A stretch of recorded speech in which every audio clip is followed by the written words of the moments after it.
Jim, President Trump was sworn in 129 days ago for the second time. It's made a lot of movement, a lot of noise on tariffs, a lot of positive economic developments, really good policies coming out of the White House. When do you think we potentially see the White House turn their attention to policies that affect automation and autonomy, and especially a national framework now that Tesla's announced they're going driver out June 12th? Like all administrations, when they come into the White House, they have a list of priorities, and he obviously campaigned on tariffs as a top priority. So really no surprise that he's spending a lot of time on that. Obviously, the Doge and reducing fraud, waste, and abuse, that's been a big priority. So not a huge surprise that those have been the top priorities come out of the chute. But you saw the announcement from Secretary Duffy a couple weeks ago about autonomy in the vehicle space, specifically the passenger vehicle space. So I do know, and when there are signs that the White House, the administration is shifting or providing more attention to automation currently. There are concerns, as everybody knows, with the labor force, with jobs. And I think there's some misinformation out there or a lack of understanding of what automation does to labor force. So I'm sure we'll talk about that later. And I think the White House has some concerns about that, and there'll have to be some education efforts that kind of set the record straight on some of those things. So, they're going to get there, Grayson, and they've already shown signs of getting there. And I think that when you look around, specifically in the trucking space, about some of the states doing what they're doing and dropping bills that require human drivers in the truck, I think that there's certainly consensus that there needs to be a federal framework so that you can't have these one-off states. And so I'm hopeful that we will get to that point. Trump first administration started the rulemaking on autonomous trucks and cars to begin with. The Biden administration did a little more work, but kind of back to square one. But, the first administration started the process, so hopefully we'll finish the process this time around. You were acting FMCSA administrator during Trump's first term, 45. What was the insight gathered during the first presidential term for President Trump as it relates to automation and autonomy? He was always very supportive of it. I would say probably more so on the passenger vehicle than the truck side. But like I said, we had started the rulemaking process at FMCSA relating to autonomous trucks.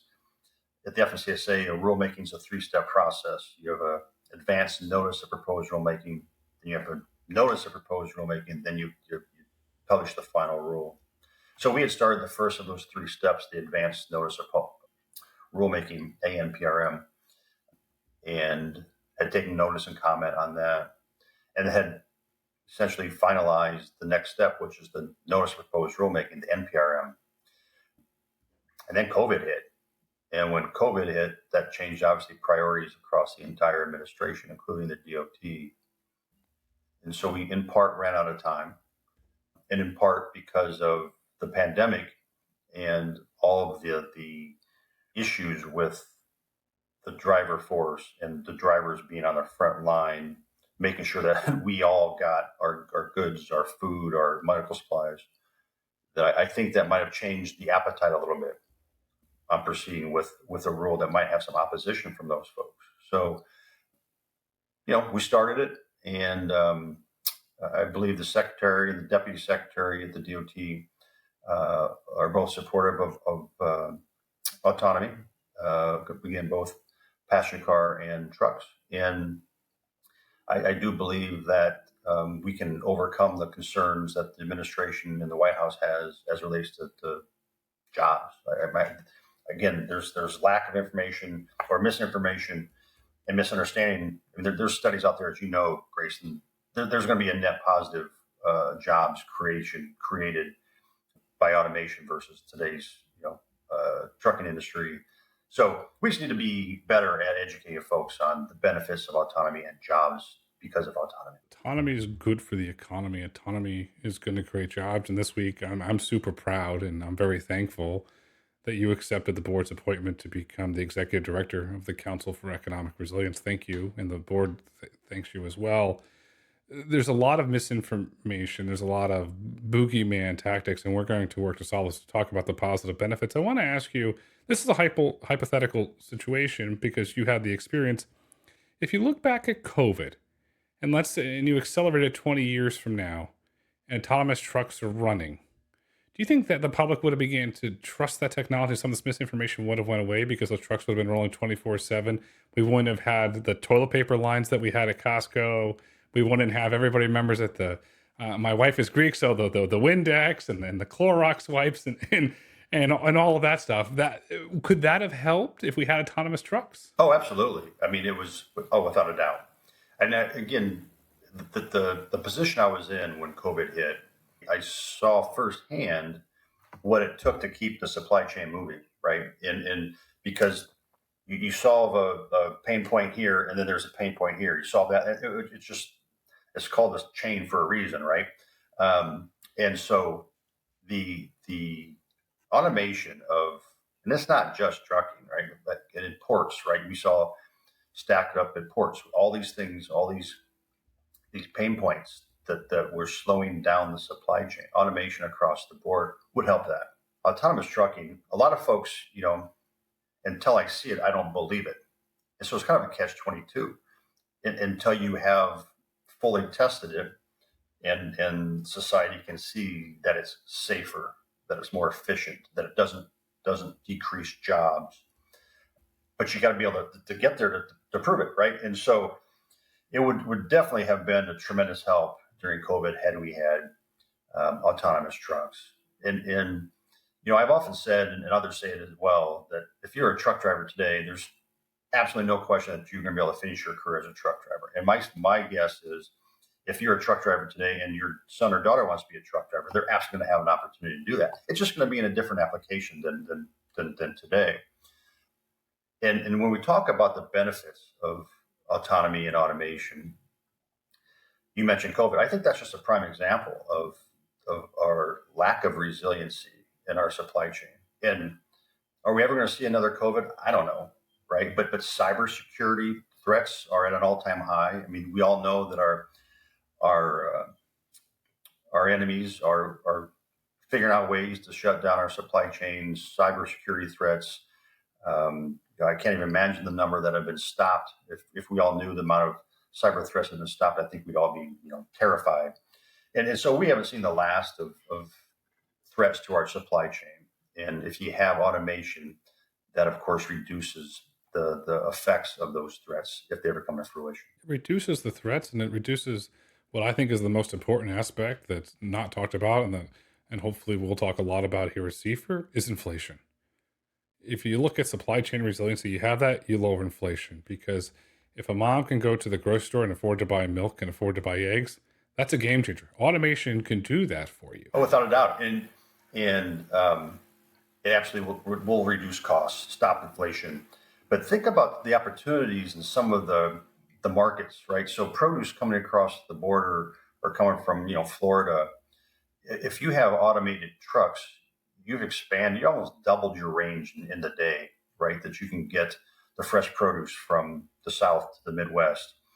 So think of all the opportunities for those stakeholders in those spaces, but then also think of just the improvement of nutrition and diet for those folks. They can get easier, cheaper access to fresh fruit, produce, vegetables than they can today. So when I was at the autonomous trucking development company, we did a kind of a pilot of what it took to get produce from Arizona to I believe it was Arkansas or Oklahoma, I can't remember which, and it was half the transit time.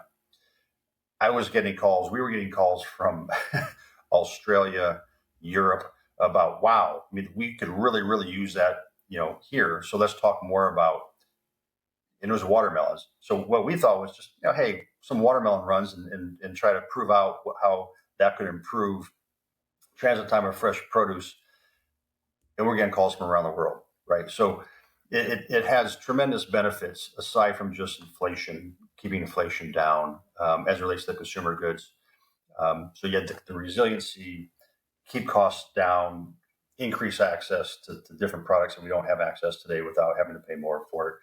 And automation does all that for us. And well, if you look at what Secretary Kennedy's trying to do with the pesticides in food, you're limiting the pesticides because you're allowing a child who might have had to eat pesticide food or processed food the ability now to eat fresh food which is healthy and ties into the whole Maha movement. Another thing that's not talked about a lot with autonomy, we have a board member that's a surgeon, a doctor, and he talks about this was scary, the medical impact of autonomy. And you think about this from car crashes alone, heart attacks, seizures, strokes that happen in cars that unfortunately lead to all sorts of carnage.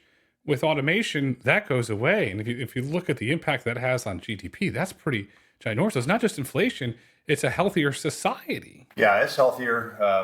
And talking about the safety features of autonomy, you know, I was general counsel of a large trucking company. I was the general counsel, and I had responsibility for the claims and risk management and the safety departments. And I took the phone calls when bad accidents happened at the middle of the night. And so I've seen firsthand what that looks like. And the safety technology on these trucks is going to reduce those things. And then when you talk about, which obviously, we have over 5,000 accidents every year on the roads involving heavy duty trucks. This will absolutely help reduce that. But then when you talk about the costs associated with those terrible accidents, you talk about the nuclear verdicts, all those things just go away, Grayson. All those things are tremendously reduced because of autonomy. And so it's not like on the forefront of people's minds when they think of, oh, cost savings, right? You talk about labor costs are cheaper, your efficiency is greater, but talk about these other collateral issues, risk mitigation, risk litigation, those costs go away as well. Most importantly, it keeps families together. You don't have to make that heart wrenching call in the middle of the night to a family and say, I'm sorry, your father's not coming home tonight. It's probably the hardest call you ever had to make in your life. That goes away. Goes away. Here's a when the company I worked for was testing the autonomous trucks and actually did a handful of driver out runs about 80 miles on the interstate and in town. We worked very closely with the State Highway Patrol. And if you've ever been around State Highway Patrol folks, pretty serious crew, right? And never got a whole lot of warm and fuzzies from them as we're talking with them. And they were very in tune. They had great questions and very cautious, as you might guess. After we did the first run, we had a debrief. And I always remember the trooper said to me, was, you're going to save lives. This is going to save lives. This is going to make our jobs easier. I'm a believer. I wasn't. I am now. And once people have the opportunity to actually see it up close, see the benefits, that's when they become believers. And so what we need to do, talk about CFER, that's what CFER needs to do, is we need to make sure that folks understand those benefits.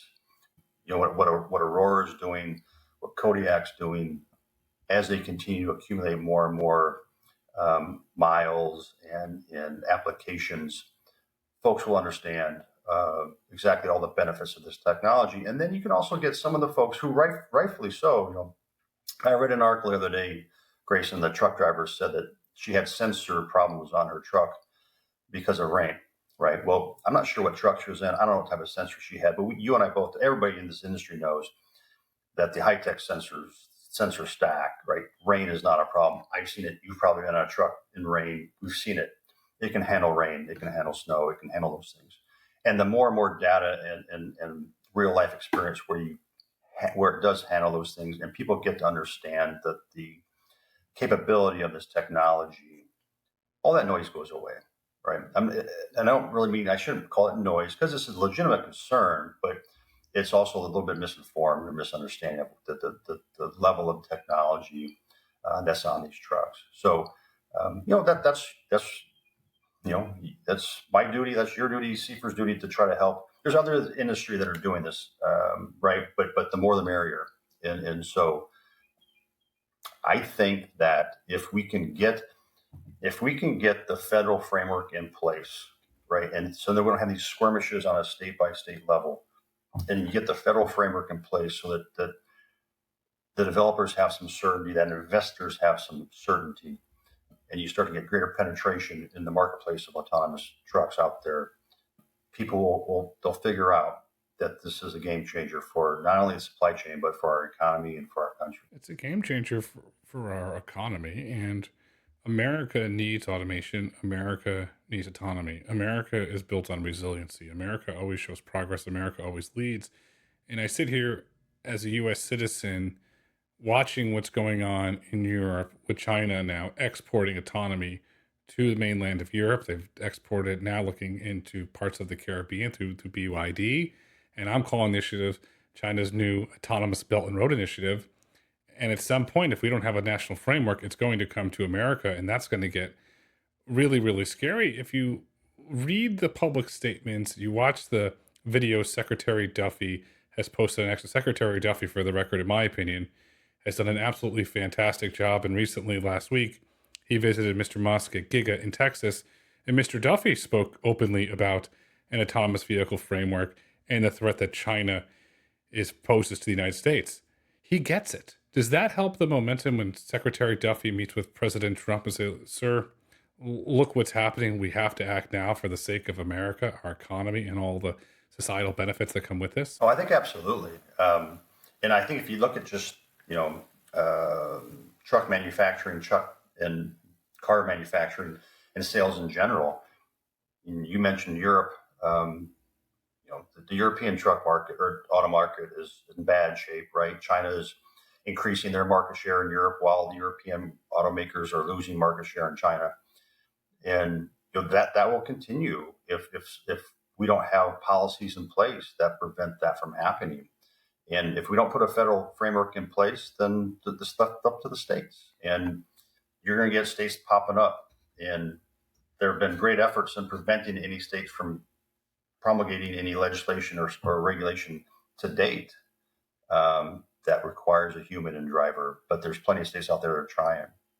So we do need the feds to step up. And I'll be honest, that's a change of, well, when I first got into the industry in 2020, I wasn't advocating for a federal framework at that point in time, mostly because I didn't think we needed one at that point in time. And candidly, in 2020 to 2024, the folks making decisions could have screwed it up.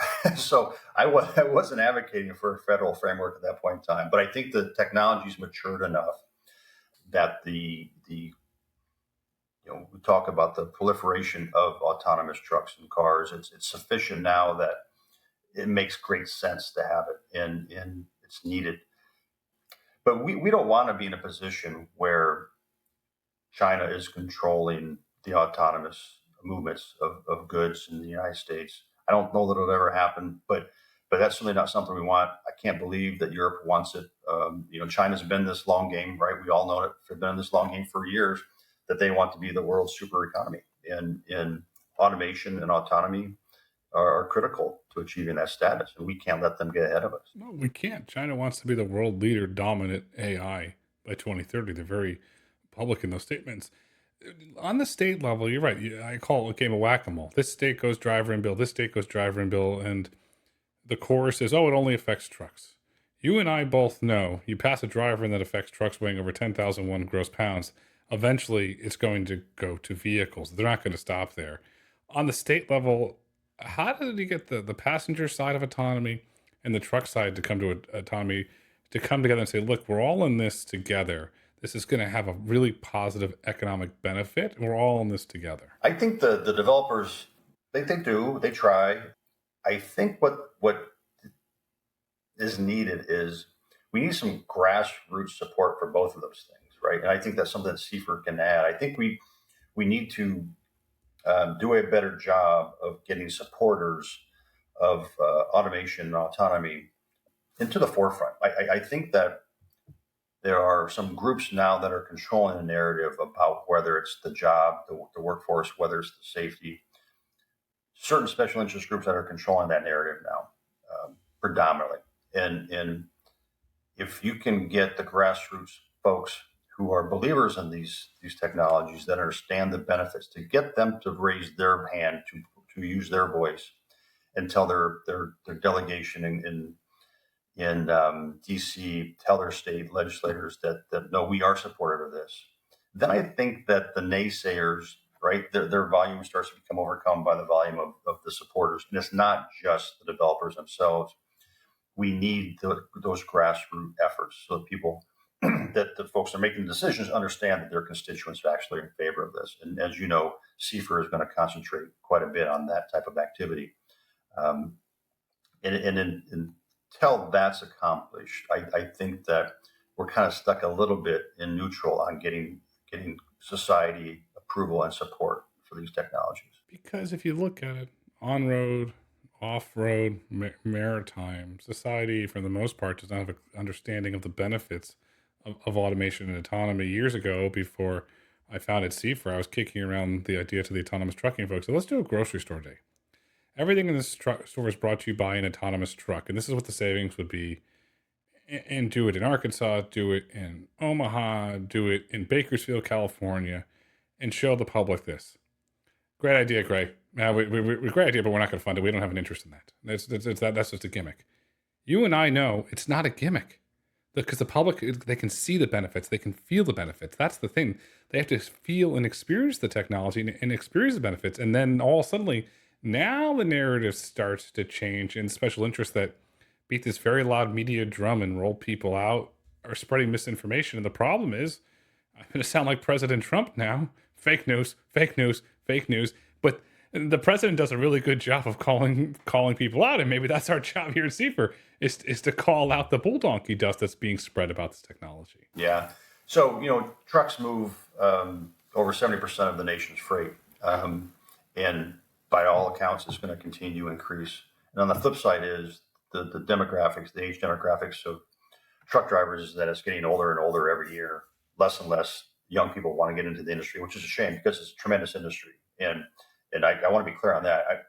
I worked at a trucking company for 12 years. I saw what these men and women that drive our trucks do. I gave awards to multi-million milers. Great industry, great people.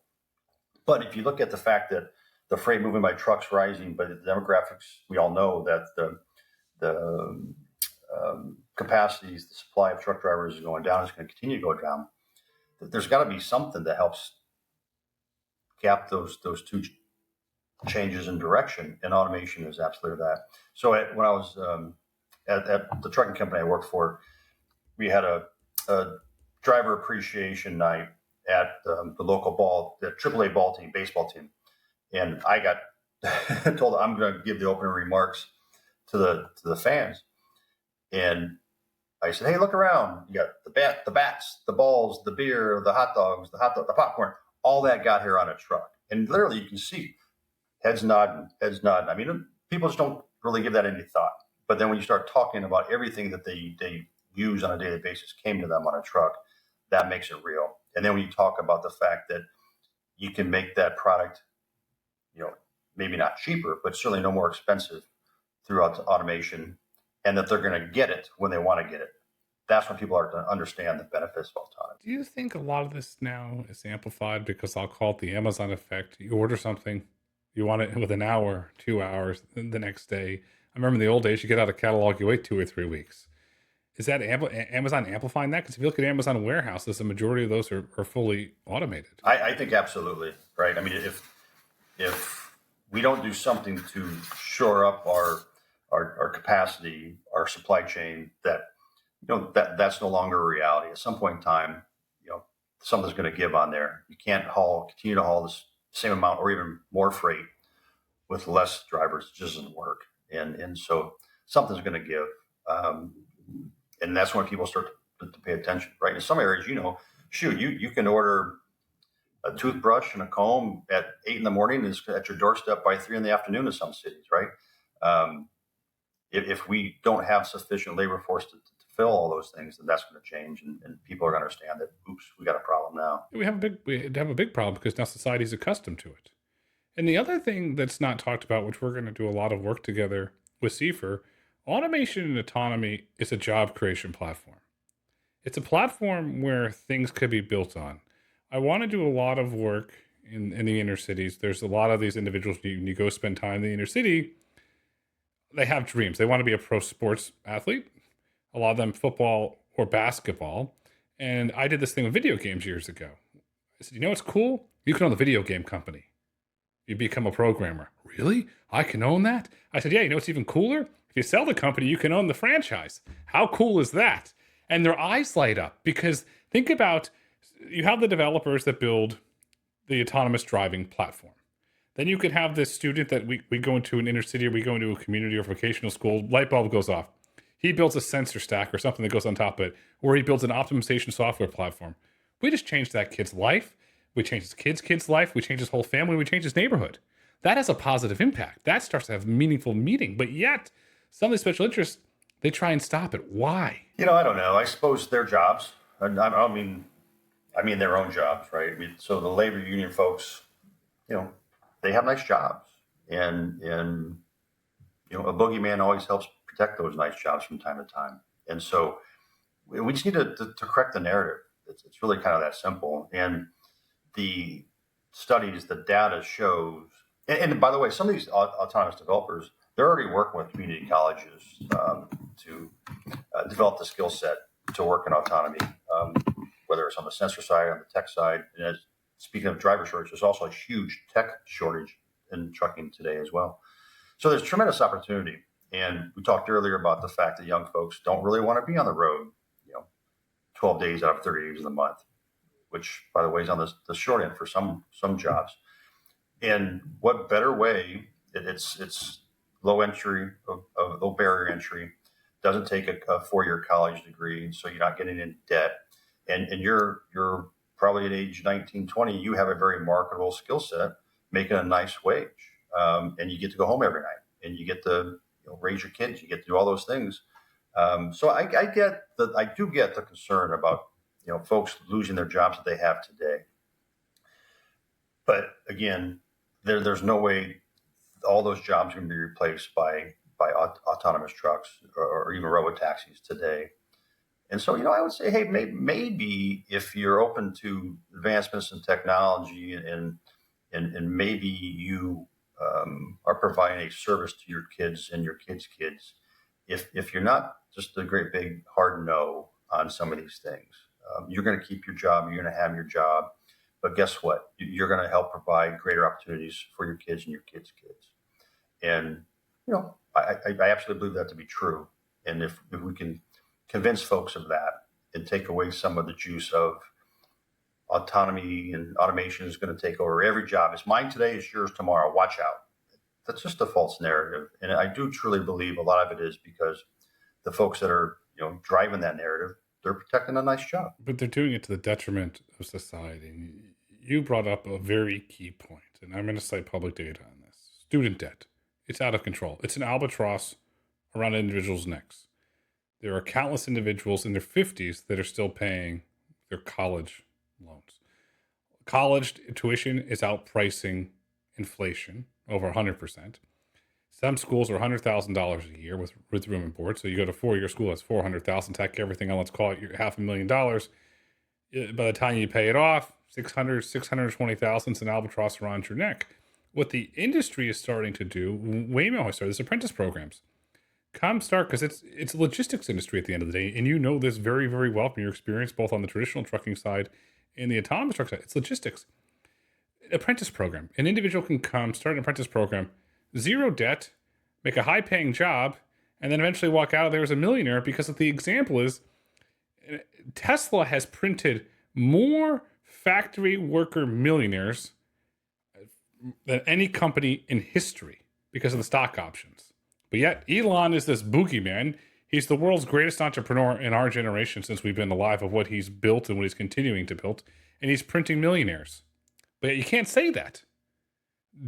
How do we get that message out to amplify that? Because look at the financial freedom those individuals that worked in the Fremont plant, or the individuals that work in the Giga plant. Look at all the financial freedom they have. And I know, for the record, they work hand in hand with robots. It's a matter of the folks that are getting the success, right? So they just go on with their lives, right? They live their lives. They don't want to run around telling everybody that that this is what got them to where they are today.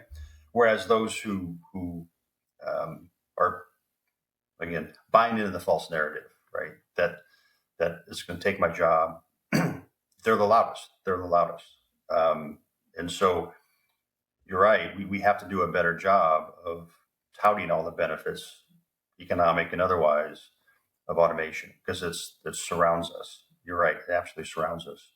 And if you look at the ports, right? I mean, I think I read something today. We're like the least technologically advanced automated port system in the country, and the absolute delays and the increased costs because of the lack of automation, we're lagging behind, right? And that's not good. Um, so we have to do better. We have to take the narrative over, and it's going to take some time, but it can be done. It will be done. And you, as the executive director of CFER, you look at ports. If I'm in a union official, I'm embracing automation as a job creation tool because you need to build these things. There's all these jobs, but you sit there, you put your head in the sand. Yeah, you're benefiting yourself, but you're hurting society. So what we want to do as CFER is put society first, not necessarily put the personal interest first. You and I are doing this because we love this and we believe in this. Waymo is scaling around the country. They're announcing 3 new road trips this week: San Antonio, Houston. They just announced Boston. They're operating in LA. They're operating in San Francisco. They're operating in Dallas, coming soon now. Nashville, they're operating. As Waymo does this rapid expansion, and when I say rapid, they're not being reckless, they're doing this right. Does that help to start to spin the narrative when individuals become, let's call it, pro riders, where they're using it every day because it's part of life? Does that start to help spin this narrative in the positive direction, eliminate a lot of these lies? Absolutely, and yes, and if I can kind of come on it from a different angle, as you know, I've spent a lot of time in the trucking space as relates to battery electric, right? And so when you look at where battery electric is today, and those who are proponents of zero emission vehicles, whether it's cars, whether it's trucks, in the truck space, it just isn't feasible. The infrastructure is not there, the technology is not there, it costs too much, the range is reduced, the payload's reduced. Economically, it doesn't pencil out, and it's nowhere close to it. But there have been some job creation because of that, right? And so you have now Republican states that have been the beneficiary of the Green New Deal, and as we know, with President Trump, that's on the chopping block. So the point of that is, you have folks that benefited from the Green New Deal that otherwise don't care for the policy, but once they start feeling the economic benefit of it, they don't want it to come away from them.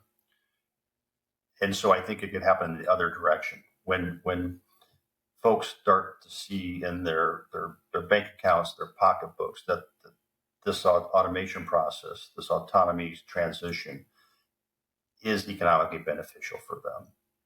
They will get, I don't want to use the word addicted because that's not the right word, but they'll become accustomed to it. They'll know it, and they'll be less resistant to transitioning to automation. And others will see that, and you'll see, just like you do in the Green New Deal. You see states now fighting to get their piece of the pie. And so automation has absolutely the same, and will be the same as we start to continue to increase automation across the industries. I'll give you 2 examples of fights from history. Cell phones are going to kill jobs. Oh, the individual that takes it and puts it in here, the rotary dial, are all going away. No, you created the towers, the individuals with the fiber optics. For every one job change, you probably created 10 new jobs in a variety of different fields. And oh, by the way, they are high paying. The other thing, remember the ATMs are going to destroy the bank and they're going to destroy tellers. We have more tellers and more bank branches today in the United States than we did before ATMs. So the narratives are being dispelled. If you can't get an ATM, it's like, oh, what's wrong? It's a sense of pride. When do you feel that automation and autonomy starts to become a sense of pride for the American public? We say, we built this technology, because let's not forget, this technology was incubated in DARPA, Defense Advanced Research Projects. The U.S. government incubated this. They paid for this the same way they did the internet. The internet now is a sense of pride. Silicon Valley is the envy of the world. When does our growing automation autonomy become the envy of the world in a sense of pride for every single American? We talked a lot about trucks so far, but even like in the robotaxi, you have mobility, folks with mobility issues, and they can't drive, they can't get around. But now robotaxis, and they're absolutely able. They're much more mobile than they used to be, and you see the stories, you hear the stories of people that how robotaxis have changed their ability to get around and do the things they weren't able to do before. So that will just continue to increase as Waymo and others in that space continue to increase their locations. So you'll see more and more of that. And anytime, which then brings pride, right? That we did that. We created the ability for that person to get around. And the same will be, I think, in the other spaces, right? Whether it's in the ports, right? The ability to handle more and more capacity of containers coming in, which decreases costs, which makes availability greater. You'll see more and more of that. Like, aha, why were we so resistant? You'll see it in the trucking space. You already see it in the agricultural space. I'm from Nebraska. I mean, the automation in the agricultural space today it's those tractors pretty much drive themselves, right? And so those that have experienced it get it, right? And so we just need more folks to understand and experience it so that they get it. And as you said, as Waymo and others and other industries start to increase their presence, folks will start to understand this is a good thing. It's a very good thing. And I'm a dad of a daughter. I would put my daughter in a self-driving vehicle today without a human, and she's been in them since she's been 2, but I'd put her in there by herself today. I won't put her in an Uber or a Lyft. You read these horror stories and of women being attacked by a driver. We read the gruesome story 6 months ago where a driver for an unnamed company, I won't name it, it's all in the public record though, sliced somebody up and cut them up into pieces because they didn't leave a big enough tip on their food delivery. When you have a robot, those incidents go away. So there's a lot of benefits there, and I think for women, it's a lot safer, and they're not worried when they get home of having to go. Like if you fall asleep in the Waymo, beep beep, please wake up, man. Beep beep, please wake up, and then maybe it'll play a nice music for you. There's all these benefits. As we highlight the benefits and we start this journey of CFER, how do you think the reaction will be from the White House, from Department of Transportation Secretary Duffy, and saying, wait a second, this is really good for America. And here's an organization that's touting these benefits, and not only touting, they have real data to back it up. Yeah, it'll be well received. I mean, there's no doubt, everybody knows, President Trump is absolutely focused, laser focused on, rebuilding the America industry, right? Creating more and more jobs in the U.S., good paying jobs in the U.S. And everything we've talked about now so far today absolutely is aligned with those policies, those priorities. Again, whether it's transportation, whether it's agriculture, doesn't matter, warehousing. What we're talking about absolutely is hand in glove with his strategies, his priorities. What Secretary Duffy is doing over at the DOT, the same is true, right? I mean, all the improvements they're making at FAA that they've been kicked down the road for years and years and years. Now it takes things like what's going on in Newark, DCA, and Duffy's just hitting it head on, and it's costing a lot of money. But he's like, well, okay, our options are really, really, really bad, and so Duffy's hitting it head on, and I think he'll head on with his leadership team over there at DOT as it relates to automation and autonomy. I mean, in some ways we don't have any choice, Grayson. We don't have the choice, right? We can either do it or be left behind, and not only left behind, but in some areas at risk, like risk of bodily harm. So there's some education that needs to be along the way that folks get, understand that we're not trying to put people, out of their jobs, that we're trying to be safer, we're trying to be more efficient and resilient across the board, not just financially, but, personal health. And I really don't understand, actually, Grayson, how the opponents to automation, how they can really make the arguments they make, with a straight face that no, we need to be just stuck where we are forever, right? I mean, don't ever allow autonomous trucks to be on the roads. It's just bad. It's terrible. When around the world, it's going to happen. All right, it's already happening. We just can't afford to do that, and it just takes leadership to make sure that doesn't happen. Could you imagine if they tried to stop Edison and his team from inventing the light bulb, where we would be today? I mean, that's a huge milestone. It's just all these technological milestones, they're made here in America, and we need to continue to let innovation thrive, because innovation creates economies, and we are going to continue to advocate for high paying jobs, new high paying jobs, and economic resilience for every single member society. The thing I want to highlight about Secretary Duffy, I read today, he's taking stuff head on. He said, okay, what's the issue with FAA in Newark? Backhaul. So what does the secretary do? He rolls up his sleeves, he bites the bullet and says he authorizes a fiber pipe. Not just a fiber pipe, a redundant fiber pipe. That's leadership. And I'm so excited that's what's coming out of DOT, because if you take the leadership of solving problems, you saw how fast the unfortunate incident at Reagan, he was right there rolling his sleeves up. And I can't wait until the secretary's plate is a little bit clearer and he solves these FAA issues and he can turn his attention to autonomy, because it's going to create jobs. It's going to be good for the economy. We have the right leadership in place now. And Jim, we're so thankful that you accepted the position of executive director for the Council of Economic Resilience. So at the bottom of my heart, thank you very, very much. As we look to wrap this insightful conversation for today, what would you like our listeners and viewers to take away with them? Well, again, the advantages of automation are widespread, and I think we just need to be open to the change, right? The transition is not going to be easy. There's going to be some pain points, but the advantages are across the board. We talked about everybody will benefit from automation, whether it's financially, through cost, safety. And so we need to tackle this together, keep an open mind to the transition, and we'll just keep after it. Yeah, we will. Autonomy is good for the economy. Autonomy is going to usher in what we call the autonomy economy. If you're interested in learning more about the Council for Economic Resilience, we encourage you to visit cnfer.org. That's cnfer.org. The future is bright. The future is autonomous. The future is the Council for Economic Resilience. Jim, thank you so much for coming on the road to autonomy today. My pleasure, Grayson. Excited to get working together for CFER.